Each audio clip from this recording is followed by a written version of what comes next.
All right, welcome in. It is time for Total Bases Saturday show, 10 a.m. Eastern, right before last call. And we're going to do a special show tomorrow. So we are 2 days away from the end of the first half. And since the four of us are going to miss you for 4 days while the All-Star break is going on and there's no games, we have decided that the three of us are going to come on and do a 9 a.m. Eastern show tomorrow, 9 a.m. Eastern, to close out the first half. So you're getting 2 weekend shows this week. So let's get into it. I'll start it off. Tough one for me last night. I had the Nationals plus 1.5. Listen, It comes with the territory. I'm not complaining because it comes with the territory of betting the Nationals that you're going to have to survive some bullpen. But Bryan, Leonard, all I needed to do was get Austin Wells out. The guy has a 148 batting average, and I didn't even need to get him out. I just needed him to not hit the ball out of the ballpark. He's more concerned about reviewing a burrito at this point. And he comes up. If you follow Austin Wells on Instagram, you'll know he's a big burrito guy. He reviews them at every city he goes to. But yeah, he got me in the ninth, 4-3 solo shot, 5-3 sinks my Nats plus 1.5 bet that I felt like should have been a win. So a 1-1 Friday for me. Please tell me your night was better than that. Well, I also was on Washington for a small play, and I had obviously the play in the parlay here. They needed to score 5. They didn't get there. My 4% now on 11-1 run. We had Tampa Bay yesterday. That was a wire-to-wire winner. So a winning day for clients. I did use Detroit. I couldn't make up my mind if I wanted Washington or Detroit. And of course, I used Detroit as my free play, and they win in blowout fashion. But yeah, I apologize for anybody who had Washington yesterday. But yeah, we continue to win 11-1 on 4 and 5% plays. I do have a 4% up early. It's a day game today. So looking forward to continuing the run. TB, you always bring the heat when it comes to your wardrobe. This might be my favorite outfit you've wore all season. That hat is incredible. That's an incredible hat. And, how was your Friday? How did your Friday go? Kind of a mix between Mick Mars and Santana, I guess, is today's influence. I had Boston Red Sox yesterday, which was big plus money. I don't know why they were underdogs, but they won easily. And lost Miami, but I went 1-1, but with plus money, I came out a little bit on top. So it was an okay day. Programming note, I won't be doing a Sunday show on my channel. I will be doing the Sunday show here. But next week, I'll be back doing a Sunday show on my channel. And I have a 4% play in Major League Baseball today. It's a play I really like. So, good day to get a double play. You can get a double play on Sundays as well. 2 of us 3, $59 for 3 days, all access, including all 5% plays. It's a great deal. I do want to point out, you mentioned the Boston Red Sox. I think a lot of that money came in because Boston had a hard time getting out of their last place, and they didn't even get in. That's one of the reasons why they pushed that game back a little bit, because of the travel situation. And a lot of times people will see that on the internet and go, oh, they're travel problems. And I think you got good numbers because of that, because they didn't seem to have any effect on them. Well, Bryan, let's stay on that topic. That's our feature game today, Fox Sports 4 p.m. Eastern. So, yeah, it turns out all you need to do to get the Red Sox going is just mess with their travel. Because if you remember, they had a hard time getting back from Denver ahead of the Yankees series, and they went out and swept the Yankees. Yeah. And they were playing as bad as could be at that time. Now they get in. They have to move the game. I can't remember a time where they actually got in so late that they had to move the start time of a game for the Red Sox, and they come out and it's a no doubt winner for TB, a no doubt winner for the Red Sox. They're suddenly hot. Red Sox Mets this afternoon. How are you seeing this one? Well, right now, according to the Odds Logic page here at a WagerTalk, our line service, excellent line service. If you're not getting it, make sure you do. Boston is listed Rivera. He's a lefty. He's going against Freddie Peralta. Peralta's about a 155 favorite, total of 8.5. I don't know about Rivera. You follow the minors, Strig. What's going on in that situation? Yeah, so this is, sorry, Bryan, say it again. Eduardo Rivera is who you're asking about? Yeah. Yeah, so, I got to be honest. I haven't gotten to see him as much because he was out for a period of time. Now, from a rating standpoint, so if that's who they're going to go with, there's no question. Like he's the most talented arm they have down there, and I think it's worth noting that Worcester is not a very good team this year. They probably have one of the weakest teams, like from a talent standpoint. So a couple of these teams at AAA, and the way AAA is set up, you're going to have like your really good prospects and like your high upside guys that are like right on the cusp of the big leagues. But there are some organizations that don't have that. And so like actually these two teams are mirror images of each other at AAA. It's a lot of journeyman guys, right? It's a lot of these like guys that you'll know all their names, right? Like you would look at this lineup and you'll be familiar with every one of their names, and they're just not really guys that are going to like move the needle at the big league level. So Eduardo Rivera is one of the only ones on this Worcester team that sort of fits the bill of prospect. Obviously, Jake Bennett he gets called up. So that Eduardo Rivera, 23 years old, he's a lefty, came up, I believe he was drafted by the A's, came from the A's organization. But yeah, I just didn't get. So, okay. So what they were doing, yeah, he kind of did pitch regularly. Okay, I know what they did with him now. They moved him to the bullpen. So he wasn't starting games. That's why I kind of lost track of him. He wasn't like starting every fifth day. That's like, that's how you'll lose. I'll lose track of guys sometimes at the AAA level if they get moved to the bullpen. I am following bullpens, but it's just hard to track them the same way you would a AAA starter. So they moved him to the bullpen. He didn't have he didn't have the same kind of success that he had earlier in the season there. But the last month or so, he's been really, really good. So if I look at his July numbers, 0.59 batting average against, a 0.35 whip. Obviously, though, that's a very small sample. That's 3 bullpen outings over the course of 5.2 innings.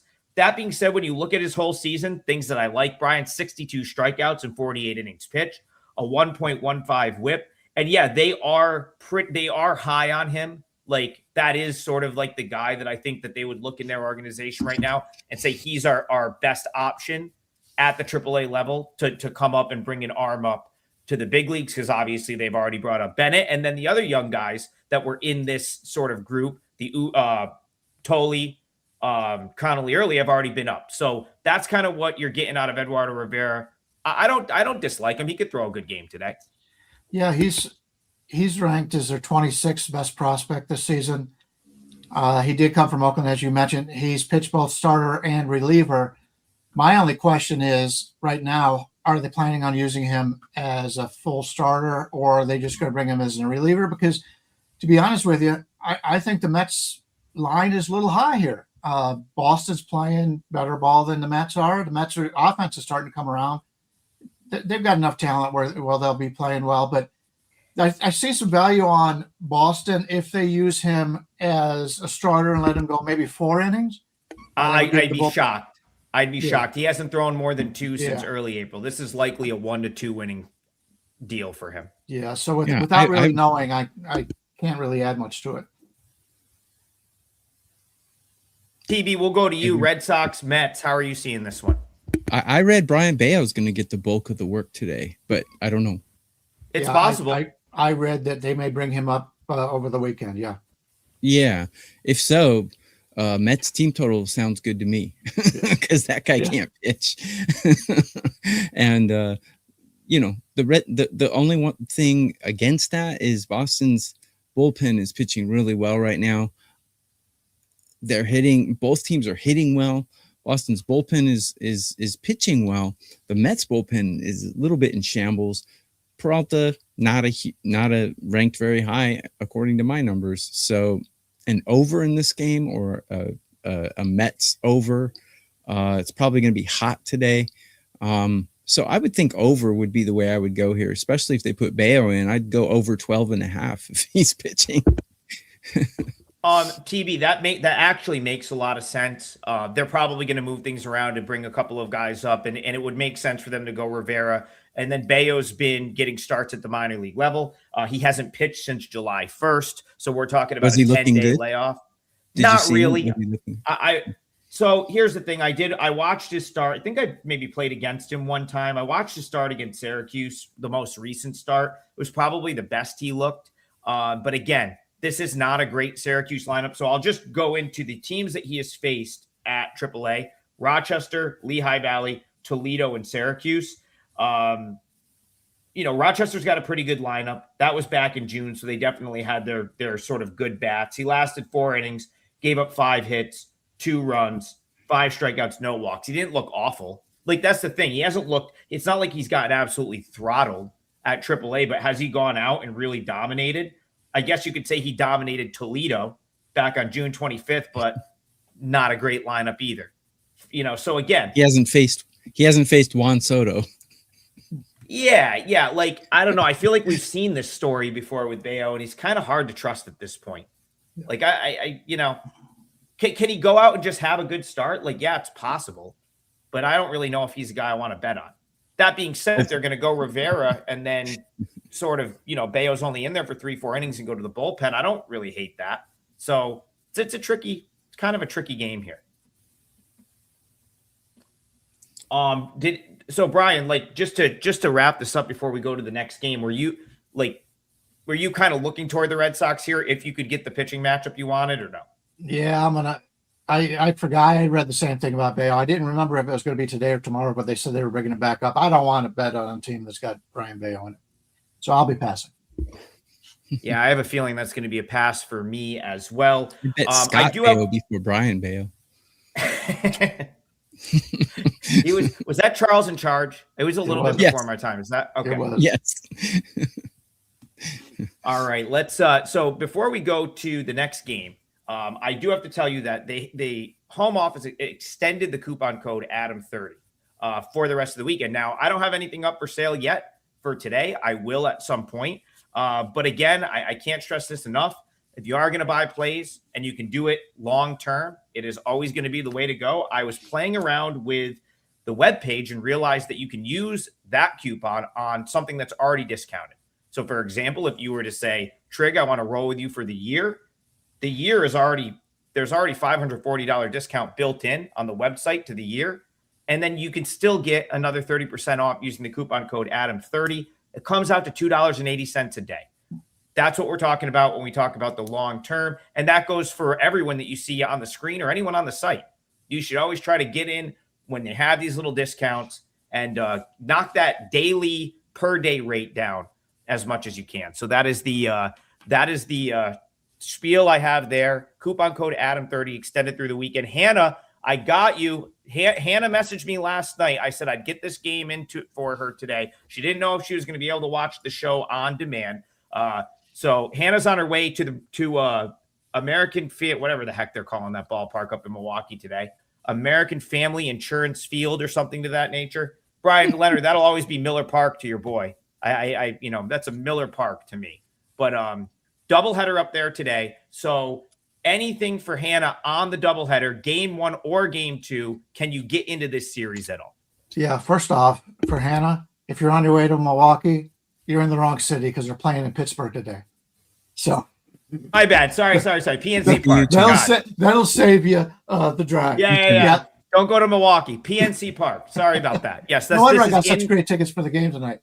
Okay. This is in Pittsburgh. Yes, it is. In fact, they've got a doubleheader going because yesterday's game it was rained out, and it was one of those days where they were trying to get it in. It was a tough day for people who went to the ballpark last night. I'm sorry for anybody in Pittsburgh who had to deal with that. I've been there sometimes in all the years I've been going to ball games, and it makes for a really long day the next day, which means the players are in that same ballpark mentality where they know they're going to have to play a doubleheader. And my only thing, because this is a doubleheader, we don't know how the game's going to go. Nothing regarding the actual game, but you will see the umpires possibly calling more strikes if the other team is out of challenges. You will see the players swinging earlier in the count because they've already sat there all night long last night. Now they're back for another long day today. They want to get these games over with as soon as possible. So that's something you don't normally see in a game. So it's something that you need to handicap. So I will I'm going to leave it at that because I don't like to handicap double headers without knowing what's going on. And there's too many questions here for me. Yeah. How could I mess that up? I only saw like at least 20 tweets last night of a beautiful PNC Park with no rain and people being like, why are we not playing baseball here? So yeah, I don't know how I could possibly mess that up. Hannah, you'll have to correct me if I'm wrong. I think you've gone to a Brewers game before and like asked me about it. So maybe in my head, I was thinking that you were heading to, you are going to a Brewers game, but this one's in Pittsburgh. I do have an opinion here. Tokyo Brandon, I'm going to let you go first because I want to give you the dealer's choice here, game 1 or game 2. I know you don't like to bet game 2s, but it seems like game 2, there's a little bit more known about it at this point. So I'm going to go to you first. Brewers, Pirates, PNC Park, Pittsburgh, doubleheader. Any comments there, and then I'll finish this one up. I'll just break down game 2 because the starters are not set for game 1, and just tell you, I got both of these teams ranked top 10 in hitting, and I've got both bullpens mediocre to bad. So I would be going with an over, if anything. I know Drohan has decent numbers. His ERA is under 3, but his expected numbers are not that good, very mediocre actually. And Bubba Chandler is not pitching well. So I would go with an over here, especially in a game 2 where everyone's all used up from game 1 and getting stringy and strung out. Yeah, game 2s tend to go over. So I probably bet an over on game 2 if I had to bet it. So I kind of want to see a lineup here. We do know who's pitching game 1. They're just going to run it back with last night's matchup. So game 1 is going to be Braxton Ashcraft against Brandon Sproat. I didn't have a play in this game last night. I did lean toward the Pirates, and now I'm leaning toward trying to find a way to play the Pirates today. So the big thing the big news with the Pirates last night is they made a trade, and they made a trade that I like for them, and they made a trade that I think. If anything, I don't know if we'll see him in the lineup today.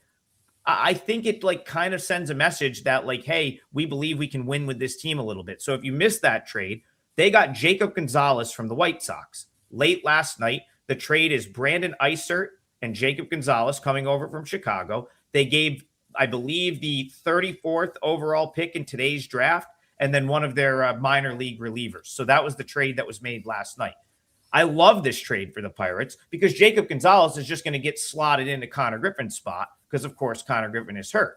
And that's actually, I think it's almost like I don't think you drop off anything with Connor Griffin to Jacob Gonzalez. Now, is Connor Griffin probably going to be a better player during his career than Jacob Gonzalez? Of course he is. The guy looks like, he's basically Mike Trout in terms of where he was drafted, signed, how old he is and how good he is at his age. But right now, let's not forget, Jacob Gonzalez was a first rounder a few years ago, 15th overall pick in the draft for the White Sox. And this year, he's finally starting to come around. Bryan Leonard, he has he's one dotting AAA right now. He has a 1.0 whatever OPS in AAA. That's phenomenal.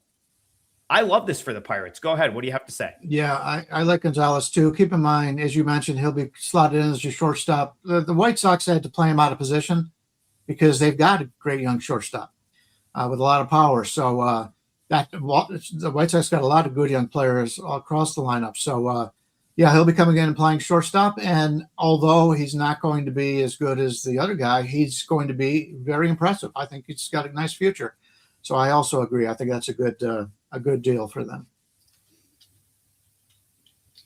So yeah, and the other thing I wanted to say here, I was looking to maybe put this out before the show. I wanted to see where the line was going to settle. A lot of books did not have game 1 up right before we came on the show because I think they were waiting for them to re-announce the starting pitchers. But you're getting Braxton Ashcraft. You guys know how I feel about him. I think he's been underrated most of his time in the big leagues because he's been behind Paul Skeens, tremendous pitcher. I think he gives them a little bit of a pitching edge here over Sproat, even though I think Sproat has thrown it better. But here's the glaring stat for me that I love and makes my case for Pittsburgh, in my opinion. The Pirates this year, plus 33 run differential. The only teams in Major League Baseball that are better than that are the Yankees, the Dodgers, the Brewers, the Braves, and the Cubs. And then the Rays also have a plus 33 run differential. So what they essentially did, we talked about this all week long. Pirates number 2 WRC plus. They've had a tremendous offensive season. All you've had to do like this week is decide, well, are they still that good offensively now that a couple of these guys are hurt? Well, they just solved one of these problems because right now, Jacob Gonzalez, I think you put him in for Griffin. That's an even swap at this point. Will he be in the lineup today at some point? He could be. He played in Charlotte last night. So Charlotte to Pittsburgh. I don't know if they're going to go that quickly, but I could see it. We've seen, Brian, we've seen guys leave a dugout in the series and go to the other dugout and play the next day. This guy played in Charlotte last night. Why can't he make it up to Pittsburgh for the game? I'm going to be looking for him in the lineup. Iser actually probably helps this bullpen, gives him a lefty. I love the trade for the Pirates. And if anything, I think it just gets the juices flowing for a 47-47 team that's like 4.5 games out of the break or out of the wild card. I think the Pirates are going to take at least one of the games in this doubleheader. This will be my parlay leg, and I'm probably going to put it out for clients. So I'm going to go Pirates game 1. I like them better in game 1. I may come back with them in game 2 if I do. Follow me on Twitter. I'll tweet it there. But I think it sets up better for them in game 1. It's a noon start, and that is going to be my leg of the parlay. Brian, what am I looking at for a line? Because I couldn't really find a it's line about a 115 right now. And keep in mind that Ashcraft's starts have been higher scoring. They seem to score a lot when he pitches. The line here is 8.5. I was hoping to get an 8, or I would have joined you on the total, or I would have played the total also. But by the way, I got in contact with Kelly the other day on the company Slack, and told her that her one bad decision since I've known her is to have you mute yourself all the time. So she gave it a laugh, and she goes, "I know, I'm the one that told him to do it." So I've got it clearance from Kelly that you don't have to do that anymore, because it makes more noise when you hit the button to mute than it does for anything that would have happened. So interesting. I like I said, I always fear not doing what she tells me to do. So yes, she's pretty heavy-handed. For a while, she was like, I can hear everything. I can hear you taking notes. I can hear you ruffling your papers. You got to mute yourself when you're not talking. And now it's just such a habit to do it that I do it. So yeah, I'll work on that. I'll try to stop doing that during the show. It's literally just a habit over years and years of doing this every single day. Sometimes you just start doing things second nature. This is a 4% play for me. I'm locking it in. Nice. I love this. I love this setup for the Pirates. I think they come out fired up in game 1. I think internally that sent a message to this team that, like, we think you guys can compete this year. When was the last time the Pirates sent a message to their team and their fans like, hey, we kind of think this year is still on the table? Right? Because they would, if they didn't think they could compete this year, they're not trading a 34th overall pick. That's a high draft pick. And this is a good draft. And they're trading that guy to get Jacob Gonzalez to come and help you right now. I think the Pirates are going to be fired up about that. This is a noon Eastern game, and I think they come out and play a great game behind Ashcraft and get the win. So Pirates game 1 minus 116 is what the site gave me. That's client play. And that's a 4% client play, and that will be our leg of the parlay. Okay, sorry that one went a little bit long, but we did kind of talk about 2 games. That's of course a doubleheader. So sorry we went a little bit long about that one. Let's go back to the chat and get another game here. Oh, we got a donation, so we should do that one. Alex Rand jumps in. Alex, can we talk Tigers Phillies? Phillies 3 runs past 2 games. Do they bounce back? Or do they stay flat? Brian, I think it was you that you said you had a free play up on this game yesterday. So talk to us today. Are you getting to the window in Tigers Phillies? Yeah, this is going to be my part of the parlay on today's card. We're looking at Lefty Sanchez against Mize. Sanchez is about a 135 favorite right now. 7.5 to the under 20. And I'm going to play the under here. Detroit day games have been especially looking towards the under, and it's an earlier game. They consider 4 p.m. Pacific, 6 p.m. Eastern is the cut, or 7 p.m. Eastern is the cutoff. So this is a little bit earlier, slightly earlier, and you have to worry about the sun, obviously, in a lot of these places when you're starting between day and night. So that's going to always help the pitching in that situation. Sanchez had the really bad start, but he's an excellent pitcher, and he's one of the guys that I always like to back. Detroit, he's a lefty, which means Detroit's got some left-handed batters in that lineup that are some of their power bats. They will either not play, or they will have to wait until the bullpen comes in, and probably the 7th, 8th, and 9th inning if Sanchez gets that far. I like that situation.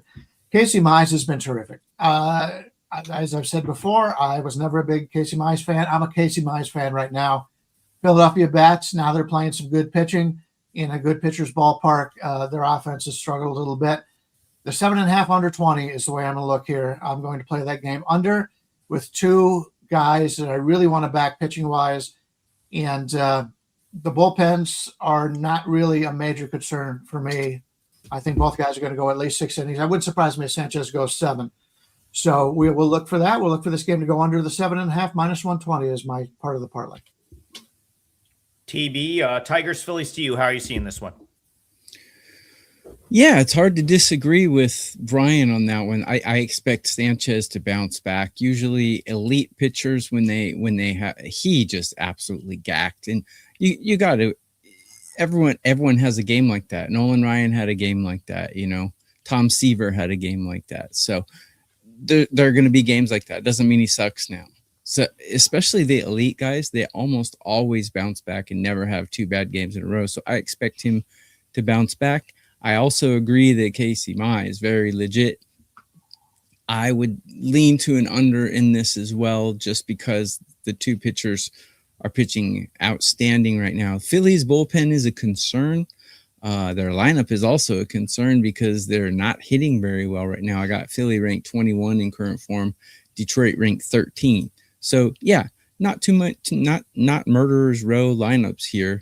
So the under could be good if that Philly bullpen doesn't completely puke all over the place, because they have been doing a lot of that lately. So can't argue with an under here. I'd probably go that way as well.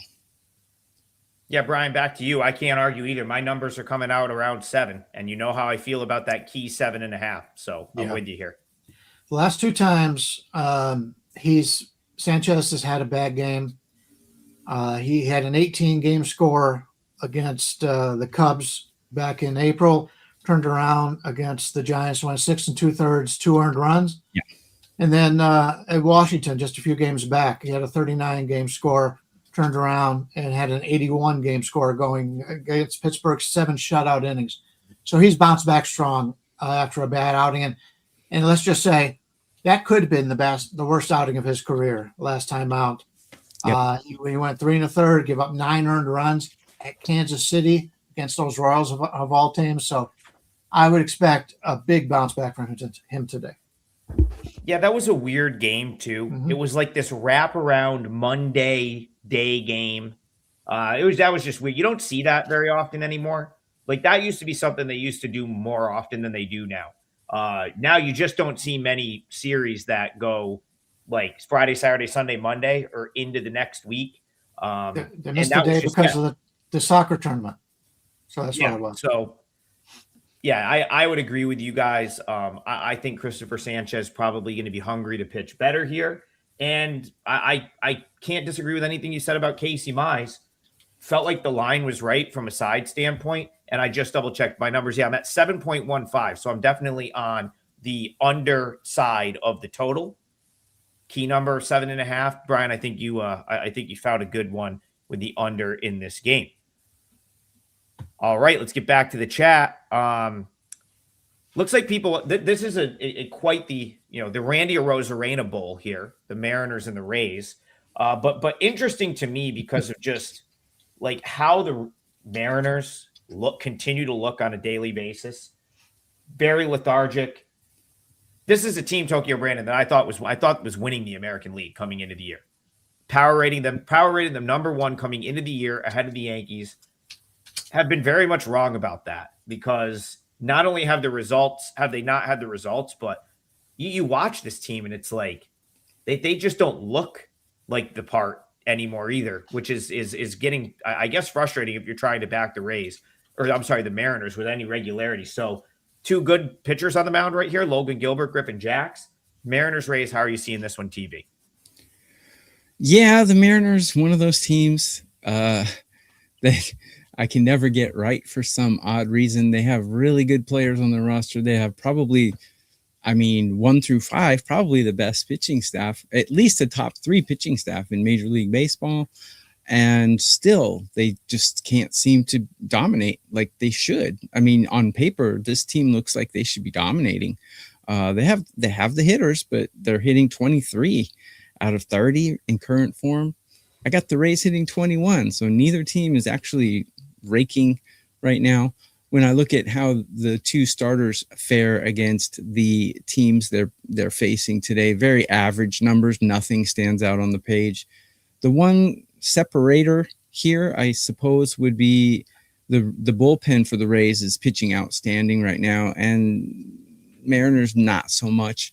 I don't know. I think this looks like an under to me as well. I think both pitchers are pitching really well. Griffin Jacks is a guy probably no one's ever heard of, but he's pitching really well. Looks like an under to me. And by the way, guys, you can get a double play. 2 of us 3 for 3 days. Huge discount, so go grab that. 2 of us already have a 4% play out today. I would go under or nothing. Yeah, listen, this is an interesting comment, Brian. Prop King says, Mariners are lazy.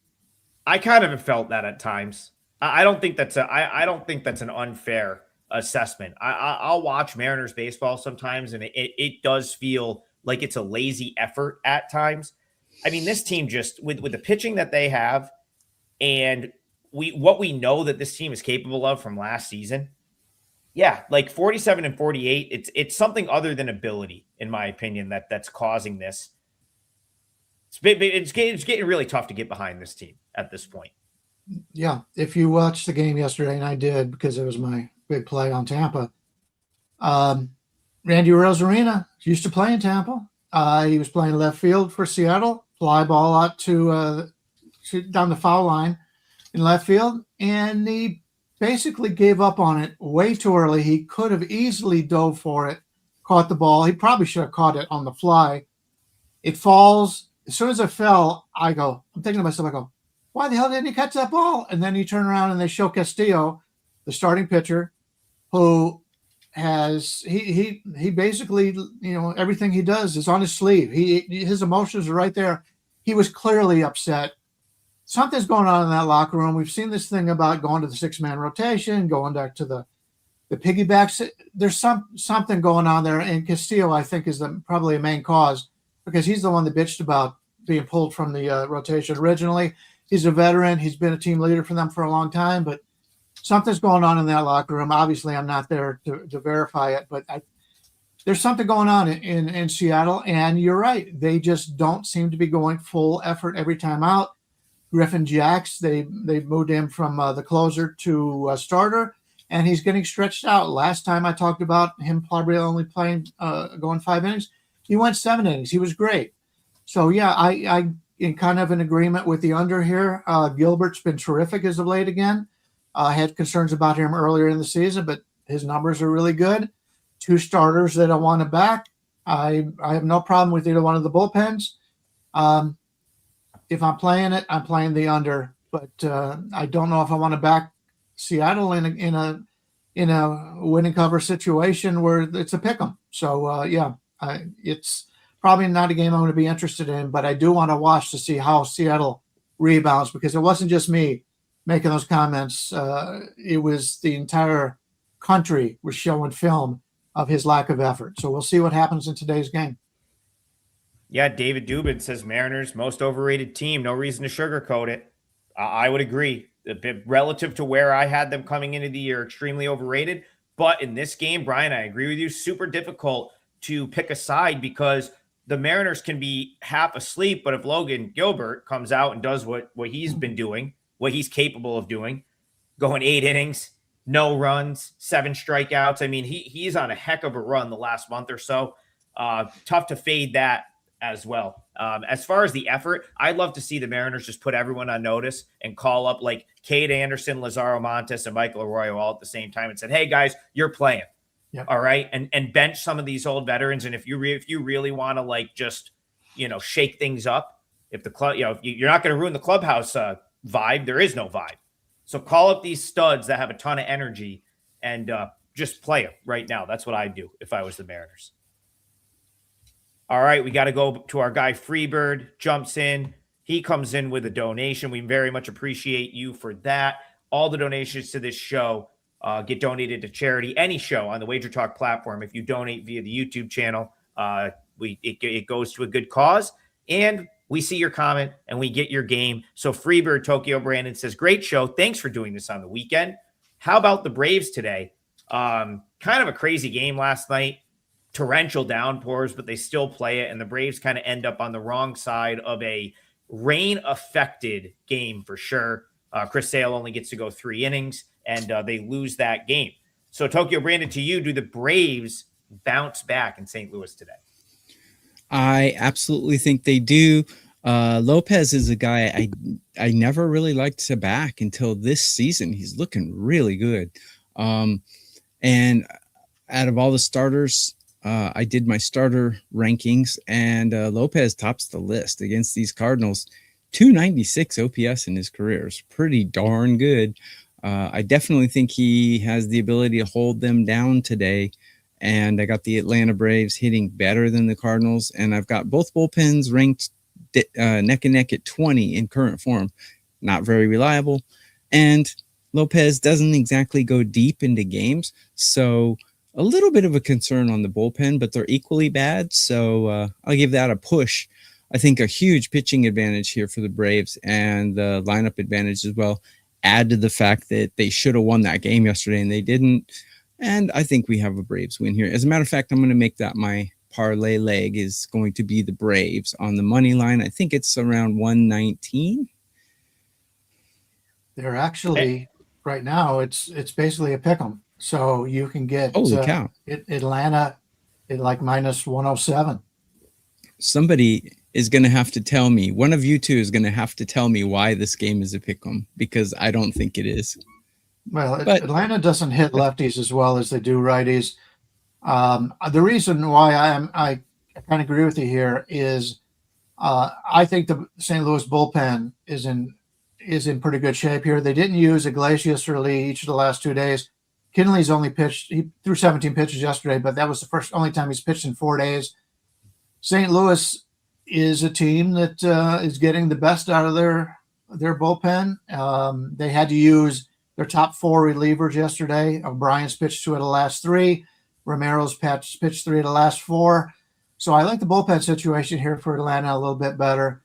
Liberatore is, to me, he's the weakest pitcher in the St. Louis rotation. He has pitched pretty well over the last 2 weeks. He's ranked 63rd, but overall on the season, he's ranked 140th, and all the other guys are ranked in the top 100. So I understand that, and that's the way I'm looking at it. And I think Atlanta does get a nice bounce back here today. They had to use the bullpen more than they wanted yesterday, but and that sucks when you bet. And I talked about that before the games went off because of the rain.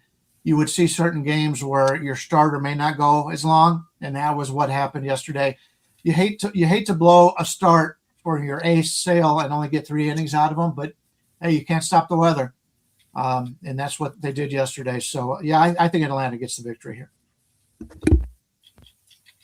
That's going to be a consensus right there. I think Atlanta gets the victory as well. I don't really. I'm with you, TB. Not really quite sure why this is moving the way it is. To me, there's a clear pitching advantage here across the board for the Braves. Bryan nicely laid out what the bullpen usage looks like. Of course, both teams had usage yesterday. Both starters were forced out after 3 innings, but I would say that I agree with Bryan. The Cardinals' usage is a little bit more significant. And yeah, I mean, I've never been a big Ronaldo Lopez guy, but give me him over Liberatore right now. Liberatore expected ERA, mid-5s, expected batting average, 280, giving up a ton of hard hit. Really, really at this point, not much in terms of like redeeming qualities from him when I evaluate pitching. He's a veteran, and he's gonna, he's probably, I guess the redeeming quality for him as a pitcher at this point is he's got the right mentality. Like, he's probably not getting down on himself. He's going out, and he's just going to give him what he's got every fifth day. But like, this is not a guy that I'm worried about playing against on a one-off at this point. And so if you do get some of those, leverage guys with a little usage for the Cardinals, and you think the bullpen sets up better for the Braves, then this is like kind of like it's got to be the Braves. So yeah, I'm with both of you. I like the Braves here. This is actually on a short list for me today of potential client plays. That the Braves is on that list, and if they're going to give us a better number, I might have no choice. So yeah, that's a good call, TV. Someone said Ramble's like, they're all three of them run the other way. Yeah, now, listen, that hasn't always happened. We've hit some of the consensus ones, and it's not a total. It's only if all three of us say under, then there's 100 runs. I think if all three of us are on the side, we're all right. That's actually true. We did pick an under once, and it was like 16-9 or something. Hey, we didn't say it was under 30. We didn't specify. Yeah, we didn't say under 9. We said under 26. So we still have time for one more. So we do have the parlay locked in, but we are going to hit one more game. This one is interesting. Because I agree with him though. Mike S says unpopular contrarian play. Angels money line. Rumors are that Joe Ryan will be or is on a pitch count so that he can pitch in the All-Star game on Tuesday. Don't like the Twins bullpen. Well, listen, even if he wasn't, and you guys know I love Joe Ryan. Like, I'm a Joe Ryan guy. But this price, Bryan Leonard, seemed awfully high, even for Joe Ryan on the mound here. So yeah, I can get down with that, with the Angels having some value. And if you're going to put Joe Ryan on a pitch count, if there's any truth to that, I like the Angels even more. I agree with you, Mike. Bryan, what do you think about that? Normally, I would not agree with that. But keep in mind, he wanted to pitch in the World Baseball Classic, and they held him out of it. If he wants to pitch in the All-Star game, I think they will let him do that. So if you're going to play Joe Ryan and you want to play Minnesota, I would play the first 5 when you know he's going to be in there. He'll probably do the old 5 and fly, which makes a lot of sense. And like I said, if they hadn't done that to him in the World Baseball Classic, I don't think it would have mattered. I think they're going to do whatever the team says, but now it makes sense that they would do something like that for him, because at the moment they're still not in playoff contention, although they are playing better than a lot of people thought.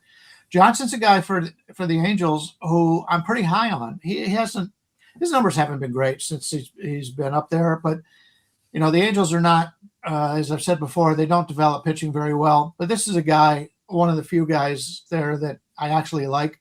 They're younger pitchers, so I could see that. Yeah, and I saw that like a 180 on the overnight, and I said, "Oh my God, I'm going to be on the Angels." Now I see that some of the sharper books are hitting the 160s range, 168, 167. That means the sharp bettors out there are in agreement with us. So if you do want to play the Angels, you better get it You better get it now. You can still catch 154s out there. I see a 155 if you're looking to play them, but that would be the only way to look at this is play the dog. Yeah, I mean, look at Tokyo Brandon. Anything for you on the total? I feel like the 9 flat. Angels have had some bullpen usage. I don't care for this Twins bullpen. This one could get up and over that 9. Twins bullpen is performing poorly for sure. But let me just address a point. I've never ever heard of a team sacrificing a regular season for an All-Star game. But like Bryan's point, Joe Ryan's the kind of pitcher where he has enough clout to where if he wants something, management will probably let him have it. So it's possible. I don't know where you read that, but I highly doubt a team would sacrifice a regular season game for an All-Star game. It could be, but I've never heard of that. Yeah, I'd be interested to see, again, I think it's more, maybe it's just something they're going to be conscious of.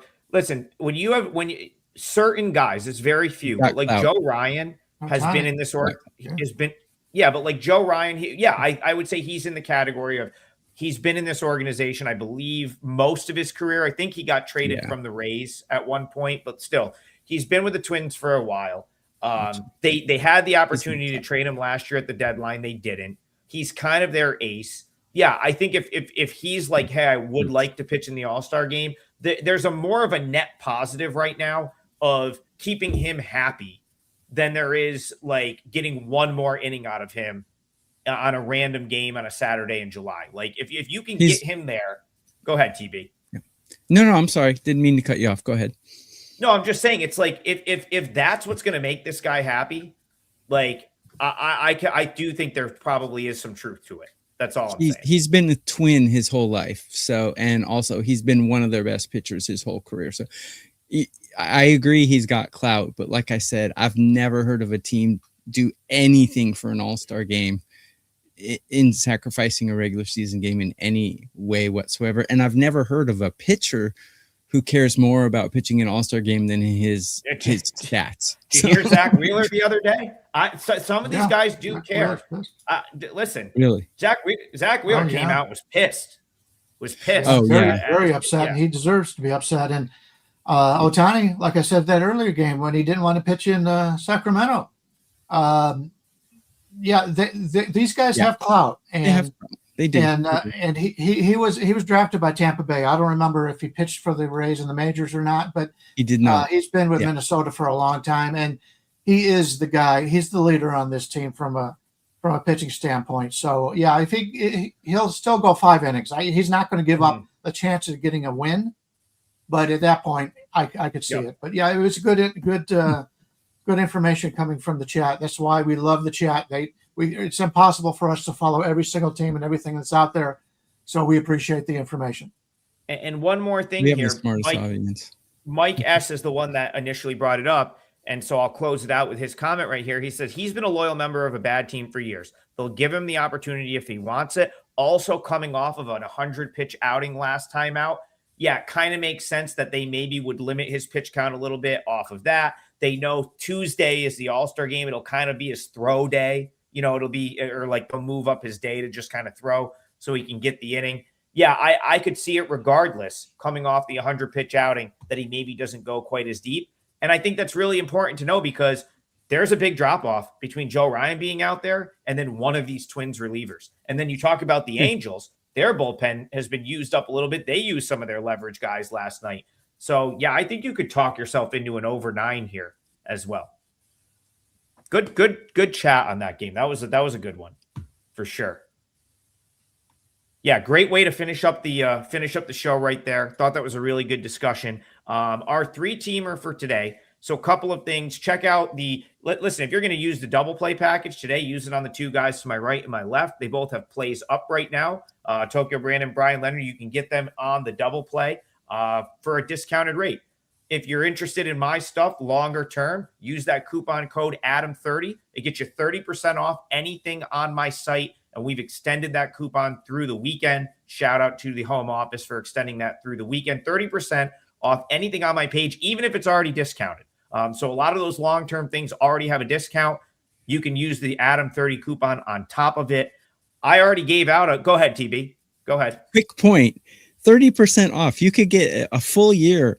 It's like $1,000. You get 30% off on that. It's huge value. Yeah. So guys. Seriously. Yeah, it comes out to $2.80 per day if you do the annual, because you're getting the discount that's already on there, and then you're getting another 30%. So that is a sort of when you need to buy. If you're looking long term, WagerTalk every once in a while will do really good specials or flash sales or stuff like that. Always want to take advantage of that. As far as today is concerned, I just gave you my play that I've locked in. That's going to be Pirates game 1 of the doubleheader -116. And that's also going to kick off our 3-team parlay for the show. So I am going to go with Pirates game 1 -116, Braxton Ashcraft on the mound. That's a 4% play for my clients. And that is the first leg of our parlay. We will then go Bryan Leonard with Phillies Tigers under 7.5 -120. And Tokyo Brandon is going Braves -107. So Pirates game 1, full game, Braves full game, and then a full game total, Phillies Tigers under 7.5. That's your 3-teamer for today. That's 3 of us will be back. Special show, special Sunday show to close out the first half right here, 9 a.m. Eastern tomorrow morning. So come join us for that. And we'll see you guys with a rare Sunday show. Let's finish the first half strong. Have a great weekend, everyone. And cash all your tickets today. Let's have a day.